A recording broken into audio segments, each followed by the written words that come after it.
হে দয়াময় প্রভু, আমার অস্তিত্বের মালিক, ইহকাল ও পরকালের ক্ষমা করনেওয়ালা, শয়তানের ওয়াসওয়াসা ও অবাধ্য নফসের তাড়নায় যে ভুল বা গুনাহগুলি অতীত, বর্তমান, ভবিষ্যতে করেছি, করব, তা হতে মুক্তি চাই আপনার শাহী দরবারে। আপনি সব পারেন।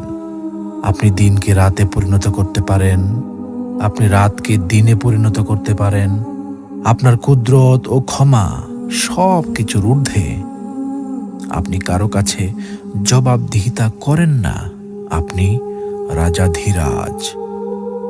আপনার মহিমা যে ভাষায় লিখি না কেন, সবই ম্লান হয়ে যাবে আপনার শানে।